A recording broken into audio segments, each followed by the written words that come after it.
Train ছাড়তে তখনও খানিকটা সময় বাকি আছে। আমার পাশের সিটটাই ছেলেটির। ছেলেটি অবাঙালি। ব্যাগটা নিজের সিটে রেখে বলল, ব্যাগটা রইল দাদা, জাস্ট 2 মিনিট, আমি আসছি। 2 মিনিট বলে প্রায় 8 মিনিট কেটে গেছে। ছেলেটি তখনও আসেনি। একটু চিন্তায় পড়েছিলাম। তারপরেই দেখলাম ছেলেটি চলে এলো।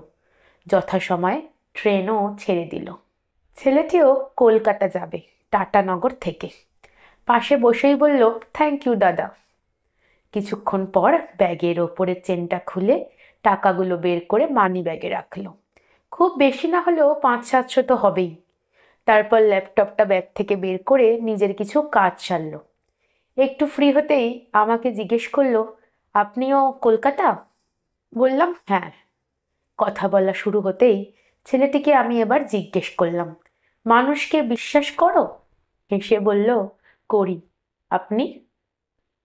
আমিও করি, কিন্তু আমাকে না জেনে না চিনে ব্যাগটা আমার ভরসায় রেখে বেরিয়ে গেলে আমি তো খারাপ মানুষও হতে পারতাম। ছেলেটি হো হো করে হেসে উঠল। বলল, আপনার থেকে বয়স কম হতে পারে, অভিজ্ঞতা কিন্তু কম নেই। সব থেকে বেশি বিশ্বাসঘাতকতা করে চেনা মানুষ। জন্মের পর মা ঠকাল, 7 মাস বয়সে মা ফেলে রেখে পালিয়ে গেল।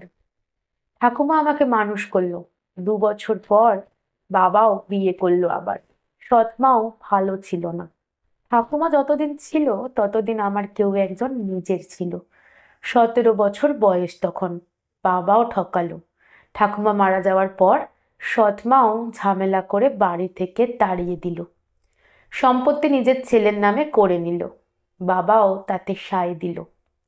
তারপর ছোট পিসি 3 বছর রাখলো আমাকে। দাদার বিয়ে হতেই পিসি বলল, বড় হয়েছিস, এবার তোর একটা নিজের ব্যবস্থা কর। তখন থেকেই মেসে থাকতে শুরু করলাম। নিজে পড়াশোনা করতাম, নিজে চাকরি করে সেই খরচা মেটাতাম।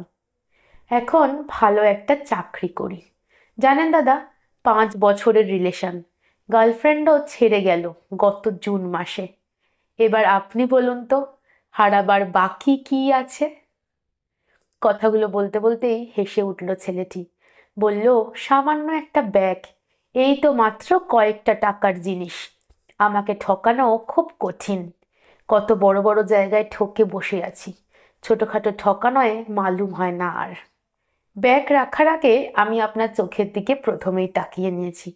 মনে হলো নির্ভয়ে ব্যাগ রেখে যেতে পারি। তাছাড়া চেহারা দেখলে মানুষ চেনা যায় কি? যায় না। কত সুন্দর চেহারা, সুন্দর পোশাকের আড়ালে কত নোংরা ব্যক্তিত্বকে দেখেছি। জীবনে ঠকতে ঠকতে শিখছি অনেক কিছুই। কি বলবো বুঝতে পারছিলাম না। বললাম, যার কেউ নেই তার কাছে সে নিজেই আছে। নিজেকে যে শক্ত করে ফেলেছো এটাই অনেক। বলল, একদমই। এখন নিজের টাকায় নিজের বাড়ি, একটা ফ্ল্যাট কিনেছি। এত শান্তি লাগে, বেশ আছি নিজের মতো। তবুও বিশ্বাস করতে হবে। হ্যাঁ, মানুষকেই বিশ্বাস করতে হবে। চেনা মানুষকে ভরসা নেই।